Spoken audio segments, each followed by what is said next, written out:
It was 8:45 a.m. when my Monday began to unravel. That morning had started like every other for the past 15 years. Marissa kissed me goodbye with that too sweet realtor smile she used on her clients, except lately she'd been using it on me. Her tone felt fake, her eyes too polished. I ignored it and told myself she was just tired and overworked. After all, she was excelling as a real estate agent, earning more commissions than most in her firm. I'm Greg Watson, 38 years old. Husband. Father of 2 girls, Ellie, 10, and Sophie, 6. Accountant for a mid-sized logistics company in Denver. I've always been the quiet guy, the steady one. The rock. The boring one, if we're being honest. The guy who packs lunches, pays bills on time, doesn't forget birthdays. The one who believed that if you gave your best, love would be returned in kind. Marissa, she was my opposite in all the ways that dazzled me at first. She's 36, beautiful in a way that turns heads without trying. Loud laugh. Sharp with harmful heels and sharper instincts. She could sell a 2-bedroom shack as a luxury palace and make you believe it. That's how she won me. That energy. That drive. That hurricane wrapped in lipstick. But something in that smirk lingered. I got to work early at 7:45 a.m. as usual. Dropped off my briefcase, grabbed a quick coffee, and ducked into the restroom before the chaos began. That's when I felt it. A sharp, burning pain. I thought I'd been punched in the gut, but lower. My knees buckled. I let out a groan loud enough to echo off the tile. My boss, Alan, barged in. Greg? You okay? No, I winced. Something's wrong. We both stared at the greenish discharge. Alan blanched. Dude, you need a doctor. Now. I'll cover your workload. Go. In a fog of pain and dread, I stumbled out. Normally I'd head to my family doctor across town, but this felt urgent. I drove straight to urgent care. They hustled me in for tests, but every nurse looked at me like I had just crawled out of a sewer. 30 minutes later, I heard my name called. Greg Watson. A curt nurse led me to the exam room. Dr. Smith entered with a clipboard and a look of someone who didn't enjoy his job anymore. Mr. Watson, your tests show you have gonorrhea. My blood turned cold. What? You have gonorrhea, he repeated, matter of fact. It's a sexually transmitted infection. No, there must be a mistake, I said. I've only been with one person in my life. My wife. Dr. Smith just looked at me. Pity. That's what I saw. He handed me a prescription and some vague follow-up instructions. She needs to get tested too. If left untreated, this can get serious. As I walked out, medication in hand, 1,000 thoughts crashed into my head. This couldn't be real, but it was. I called my boss to update him. He was gracious and professional and told me to take as long as I needed. Next call? My parents. Are the girls okay? Dad asked first. They're fine, I said. But I need to talk to you. In person. Come over, he said. We'll pray, then talk. I grew up in a religious home. My sister Denise and I were raised on strict morals, especially about fidelity. No sex before marriage. Honor above all. Marissa knew this. When we were dating, I told her I was waiting for marriage. She kissed me like I'd handed her the last rose on earth and said, that's so sweet. I'll rock your world on our wedding night. She did. And for years, she made me feel like the luckiest man alive. But that morning, I realized I'd been living in a well-decorated lie. At my parents' house, I spilled everything. The clinic visit. The diagnosis. My absolute certainty was that I hadn't been unfaithful. Dad stared me down, his face stoic. Do you believe she was? I do now, I said quietly. Then you know what comes next. I do. He disappeared into his office and came back with a Rolodex. Gina Hawkins, he said. Family attorney. She's one of ours. She'll see you today. By noon, I had an appointment and a folder full of 2 years' worth of tax returns. I also needed Marissa's. When I got home and started digging through her files, I discovered something chilling. She'd been filing separately for years. At first, it was to save money. But the numbers didn't lie. She made a lot more than she'd told me. And then I found it, a folder with unfamiliar bank statements. A hidden account. Nearly $1 million in deposits. That wasn't savings for college or retirement. That was an escape fund. My hands trembled. The woman I'd built my life around wasn't planning a future with me. She was planning her exit. I didn't confront her right away. No yelling. No accusations. Just quiet rage building under every movement. I went about our routine like everything was normal. Breakfast. Dishes. School drop-offs. Marissa acted like usual, if anything, sweeter. More affectionate. She kissed me longer before I left for work. Asked if I wanted Thai takeout that night. I nodded like a man who hadn't just been diagnosed with a sexually transmitted betrayal. But I needed more. So I did what any rational man with a head full of fire would do. I got creative. That night, after dinner, I asked Marissa if she could pick up groceries in the morning before the storm hits. She nodded and I knew she'd be out of the house. At 9:30 a.m. I called in sick and parked 3 blocks down. Waited. She left at 10:07 a.m. I watched her car drive off. I knew her schedule like clockwork when she had showings where she kept her iPad, even her laptop passcode. Old school. Still used her childhood dog's name. Charlie 42. Back at home, I went straight to her laptop. It wasn't even locked. The moment I opened Chrome, the lies flooded in. Tabs left open. Email drafts. Calendar invites. The name that kept coming up? Derek. I knew of him, her boss at the brokerage. Divorced. Early 40s. Slick hair. Too many cufflinks. He was at our daughter's recital once, I remember. She introduced him like he was royalty. Derek's our top producer and mentor, she said, all teeth and admiration. Turns out he was also the man who gave her gonorrhea. There were emails. Hotel confirmations. One from a spa called Elysium for a couple's massage. A receipt from a rooftop bar. A $700 charge at a boutique hotel under her name, booked for client networking. All dated within the past year. I found selfies in a hidden folder labeled quotes. Yeah. Quotes. Romantic photos of her and Derek in hotel robes. Kissing. One of them is on a balcony holding wine glasses like some Hallmark hellcape. My stomach turned. But the worst? The audio message. I clicked it. Her voice, whispery and coy. I can't stop thinking about last night. You ruined me. Greg would never touch me like that. I wish I'd met you before him. The room went cold. I didn't cry. I didn't scream. I just saved everything to a USB, dropped it in an envelope and locked it on my desk. That night I cooked dinner. Again. Sat with her daughters. Helped Sophie with her spelling. Smiled at Ellie's drawing of a dragon princess. Marissa walked in from a showing, glowing. Smells amazing, she said. I smiled. Just wanted a nice night. We sat like strangers who used to know each other. And after the girls were asleep, I confronted her. No yelling. No fists. Just facts. I pulled up the email thread. The receipts. Her face drained of color. She didn't deny it. She just sighed. It was supposed to be over. That's what she said. Not I'm sorry. Not I'll fix this. Just it was supposed to be over. Like it was a diet. A bad habit. A joke that got out of hand. My voice cracked. You gave me gonorrhea. She looked up, eyes wide. I didn't know. I stood. That's what makes it worse. She cried. Said she hated herself. Said Derek meant nothing. Said it was just physical at first, but then things blurred. Blurred. I left the room. Because I couldn't look at her without seeing every lie etched across her lips. The next morning I called Gina Hawkins. My dad's friend. Tough as nails. Family law attorney with courtroom presence that could melt concrete. I walked into her office with a folder the size of a small novel, emails, screenshots, voice memos, receipts. Gina barely blinked as she skimmed through it all. You're not just dealing with a divorce, she said. This is litigation gold. She leaned forward. You ready for war? Yeah, I said. But I want to win without burning the house down. She nodded. We'll file for divorce immediately on grounds of infidelity. The STD gives us cause for a personal injury claim. And if her boss knowingly infected you? I blinked. Wait, I can sue him? Oh, absolutely, Gina smiled. If we prove he knew he was infected and didn't disclose, that's reckless endangerment. Possibly criminal. I sat back. And for the first time since the diagnosis, I felt something like hope. Over the next few days, things at home were tense. Marissa tried to be civil. Cooked dinner twice. Texted heart emojis. Cried in the shower when she thought I couldn't hear. I didn't engage. I slept in the guest room. Took the kids to school. Talked only about logistics, never emotions. She asked once, is there still a chance for us? I said, not the us you remember. She didn't ask again. Then came the fallout. The court filings hit her office first. Delivered at noon. While she was in a meeting. According to one of her coworkers, bless Jessica, who DM'd me the scoop, Marissa had to step out, pale and trembling, and didn't come back for 2 hours. Later that day, Derek received his packet complete with the personal injury claim and cease and desist letter. He went full meltdown. Tried to pull rank with HR, tried to claim it was just a consensual mistake. But real estate firms live on the image. A week later, he was suspended pending investigation. At home, I started compiling the kids' records, school, pediatric visits, and therapy notes for Sophie's anxiety, which, in hindsight, I suspect was from hearing too many hushed arguments and closed doors. Gina was clear, we're going for full custody. You don't want her bringing strange men around your girls. And given her dishonesty and reckless behavior, you'll have a strong case. We documented everything. Her weird hours. Her business trips. The day she forgot Ellie's parent-teacher meeting because she was at a client dinner at a spa.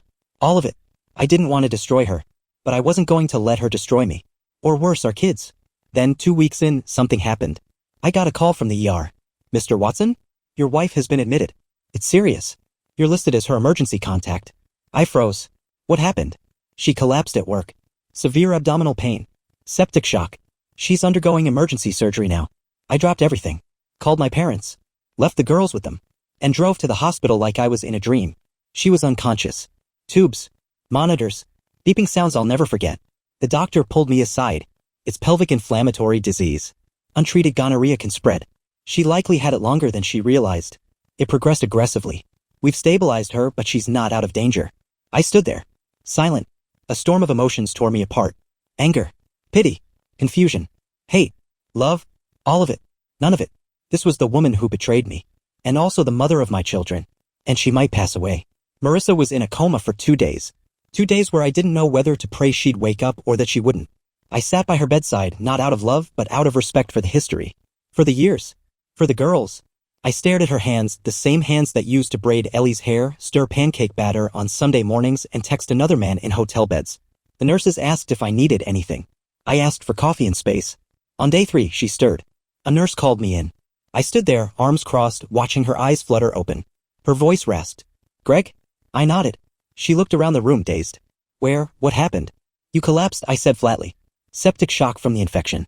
Her eyes widened. Am I going to die? Not today. She started crying. Weak sobs that made her 4 lines quiver. I'm so sorry, she said. I didn't know it would get this bad. You didn't know a lot of things, I replied. Or maybe you just didn't care. She closed her eyes. Couldn't face me. I set a manila folder on her tray table. Preliminary divorce documents. I filed. You'll be served officially when you're out. But I thought you should see them first. She didn't reach for them. I can't lose my girls, she whispered. You already lost me, I said. Them? You'll have to earn their respect again. Slowly. Carefully. From a distance. Please, she choked. I'll change. I'll do therapy. Whatever it takes. I nodded. Good. Because even if you never win me back, you owe them that much. She broke then. Not the fake kind of crying she used when we argued about her late nights. This was different. Raw. Silent. Terrified. When I left the hospital, the air felt cleaner. Not because I was happy she was alive. Because I finally felt in control. I had my game plan. The lawyer had everything. The evidence was ironclad. The judge had already set a date for our custody hearing. I was on track for full custody with supervised visitation on the table. Gina said she's sick now. The court may show sympathy. But not forever. We keep pressing. I agreed. Because while she recovered, I was rebuilding. I started therapy. Not because I was broken. Because I didn't want to carry the weight of her mistakes forever. I needed to be strong for Ellie and Sophie. They were struggling. Ellie asked why Mommy wasn't home. I told her the truth in age-appropriate pieces. Mommy is sick. She made some bad choices. But we're all going to be okay. She nodded. Said, you always say that. I kissed her forehead. Because it's always true. Marissa improved slowly. I didn't visit again. The hospital social worker tried to contact me. I referred them to my lawyer. No more loopholes. No more emotions dictating my moves. I wasn't the wounded husband anymore. I was a father. A planner. A protector. And the next time she saw me, it wouldn't be in a hospital room. It would be across a courtroom. The courtroom was cold. Sterile light. Neutral carpet. But the tension was so thick it felt like walking through fog. Marissa looked frail when she entered. She wore beige, bland, soft, sympathetic. Hair pulled back. Minimal makeup. The perfect image of a recovering woman desperate to be seen as a mother again. I didn't dress for pity. I wore navy and gray. Clean. Sharp. Responsible. I brought everything: our daughter's medical records, school logs, therapy notes. A log of every time Marissa forgot a pickup. Every weekend she bailed on family events for work dinners. Gina stood beside me like a wall made of steel. When the judge asked for opening statements, Marissa's lawyer went full dramatic monologue. She nearly died, Your Honor. She's remorseful. She's in therapy. She wants to rebuild her relationship with her children. She's the biological mother. Isn't reunification what's best? Gina countered, calm and deadly. Yes, Your Honor. Reunification is ideal, but not at the expense of safety or stability. This woman gave her husband an STD, lied, cheated, and nearly exposed her children to a man they now know tore their family apart. The judge nodded, expression unreadable. Then came the testimonies. I spoke first. I told the truth. No exaggeration. No venom. I talked about bedtime routines. Spelling tests. How I taught Ellie to ride a bike. How Sophie used to hide behind my leg when Marissa got too loud on the phone. I told the judge I wasn't trying to destroy Marissa. I was trying to protect my daughters. Marissa testified next. Her voice cracked. She cried. She said I was cruel. Said I weaponized her mistake. I was sick, she said. I wasn't in my right mind. But the judge leaned in. And during that time, were you bringing your boss around the children? Marissa hesitated. Only once or twice. Gina pounced. Even after the diagnosis? Silence. Yes, she whispered. The courtroom went still. When the judge ruled, his voice was like stone. Full custody to Mr. Watson. Supervised visitation for the respondent. Reassessment in 6 months pending therapy, compliance, and child comfort. Marissa collapsed into tears. I didn't smile. I just exhaled. Later, outside the courthouse, Gina clapped me on the back. You did it.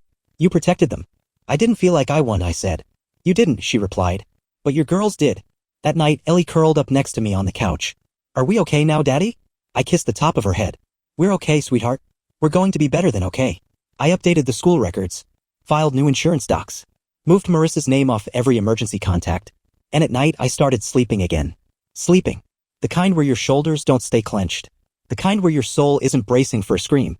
I'd fought in court, but more than that, I'd finally stopped fighting for someone who never fought for me. It's strange how quickly peace becomes the norm. 1 minute you're dodging landmines in your kitchen, wondering if that text she just smiled at is another lie. The next, you're brewing coffee without fear of betrayal creeping in through the front door. It had been a month since the court ruling. Ellie was laughing more. Sophie started sleeping through the night. Our home felt lighter, like the air had been filtered. The supervised visits began every Saturday afternoon at the community center. Marissa tried. I'll give her that. She brought games, coloring books, cookies, but the girls were cautious, especially Ellie. She watched her mom like a hawk, always waiting for the mask to slip. I didn't intervene. I let the process play out, because now the rules were clear. She had to earn back their trust, just like she'd forfeited mine. Meanwhile, I focused on rebuilding, not just routines but my own identity. I started running again. Early mornings, cool air, quiet miles. I took a photography class, something I'd always wanted but never had time for. Turns out I'm not bad. Capturing light became therapy. I framed a shot of Ellie chasing bubbles in the backyard. She saw it and said, Daddy, I look happy in this one. You are, I said. And that's all I want.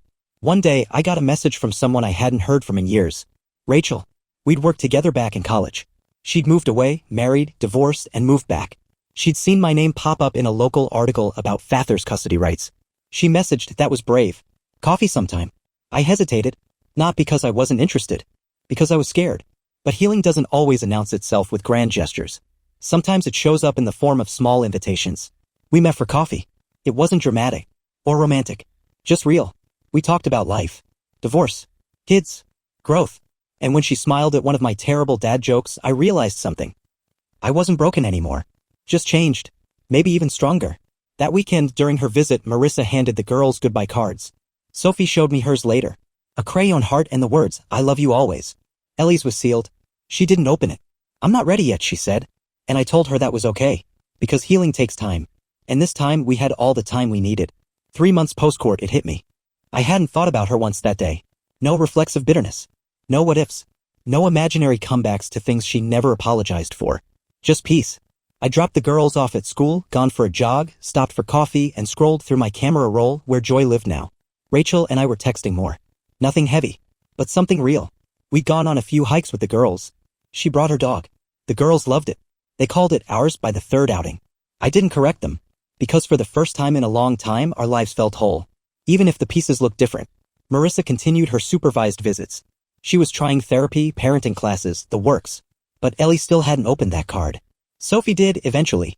She drew a reply. Send it with me in a tiny envelope that read to Mommy from me. It was a start. I didn't ask questions. I let them set the pace.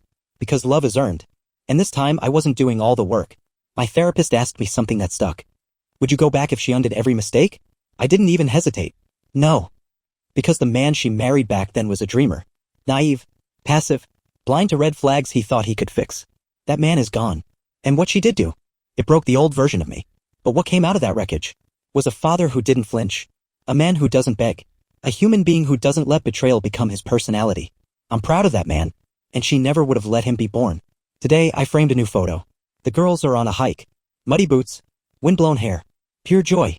And behind them, blurry in the background, Rachel, mid-laugh, looking up at the sky like she's never been freer. It sits where a wedding photo used to hang. Because of this? This is my real life now. Not perfect, but honest. To anyone reading this, living in that gut-punched space of betrayal and disbelief, let me say this. You're not broken. You're becoming. And sometimes, the person who burned your world down just gave you the match to light your future. Let them go. And watch yourself rise. Have you ever risen from a betrayal that almost shattered you? Would you burn it all down to start clean? Tell your story in the comments below. Hope you enjoyed this story as much as I do. Help this small channel grow by hitting that like button, subscribing, and sharing with your friends. Every bit of support means the world. Thanks for watching and see you in the next one.